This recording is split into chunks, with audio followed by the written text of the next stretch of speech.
खूप आनंदाचा क्षण आहे हा. सर्वच काँग्रेस पक्षाच्या कार्यकर्ते, आमच्या पूर्ण परिवाराचा, सर्व सातव परिवाराचे आणि काँग्रेस पक्षाचे कार्यकर्ते आज द्विगुणित आनंद झालेला आहे त्यांना.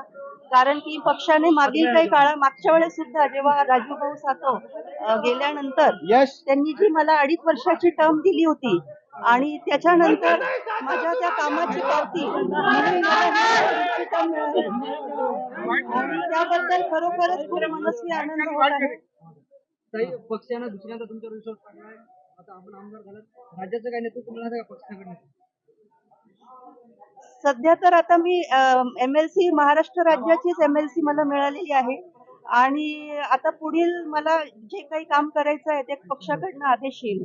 आगामी काळात कसं पक्ष संघटना वाढवणार आहे, काँग्रेसची कशी घडी बसणार? तुम्ही बघितलंच असेल की मागच्या 43 वर्षांपासून हिंगोली जिल्ह्यामध्ये सातव परिवार काँग्रेस पक्षाला टिकवून ठेवलेला आहे.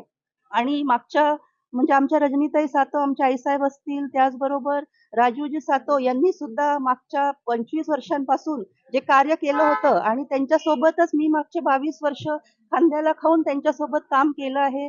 आणि त्यांचीच दिलेली शिदोरी पुढे घेऊन आज मी मागच्या 2.5 वर्ष 3 वर्ष भाऊ गेल्यापासून सुद्धा तुम्ही बघतच असाल की काँग्रेस पक्ष कशा पद्धतीने टिकून आहे. आणि या काँग्रेस पक्षाच्या ताकदीमुळेच हिंगोली जिल्ह्यामध्ये पुनश्च एकदा तुम्ही बघितलं असेल की लोकसभेत सुद्धा खूप मोठा विजय महाविकास आघाडीला मिळवता आला.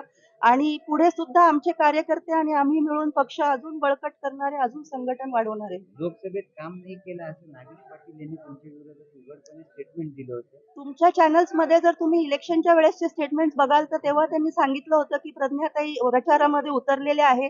विविध पेपर्सच्या माध्यमातून सुद्धा तुम्ही बघितलं असेल की बातम्यावर त्यांनी प्रचार करत आहे.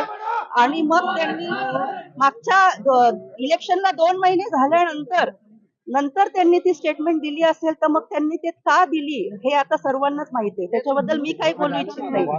आता त्यांनी कशामुळे केली ऍक्च्युली ते लक्षात आलं नाही. कारण त्यांनी जर कंप्लेंट करायची होती तर त्यांनी इलेक्शनच्या वेळेस तर ते म्हणाले की प्रचारामध्ये उतरलेले आहेत. त्यांचे जे प्रमुख होते बबनराव थोरात साहेब, त्यांच्या सुद्धा तुम्ही फेसबुक बघा, सोशल मीडिया बघा, मी त्यांच्यासोबत प्रचारात उतरलेली दिसेल. आणि 2 महिन्यानंतर त्यांनी हे केलं की कशामुळे केलं. आणि परत त्यांनी पक्षाच्या अध्यक्षाकडे कंप्लेंट करायला पाहिजे होती, उद्धवजींकडे, किंवा काँग्रेस पक्षाचे नाना पटोले आमचे अध्यक्ष तिथे करायला पाहिजे होती. त्यांनी जनरल सेक्रेटरी दिल्लीतले त्यांना कधीच माहित नसावे, त्यांच्याकडे जाऊन कंप्लेंट का केली. म्हणजे त्यांना कोणीतरी रिमोट म्हणून ऑपरेट करते हे याच्यातून सिद्ध होतं. काँग्रेस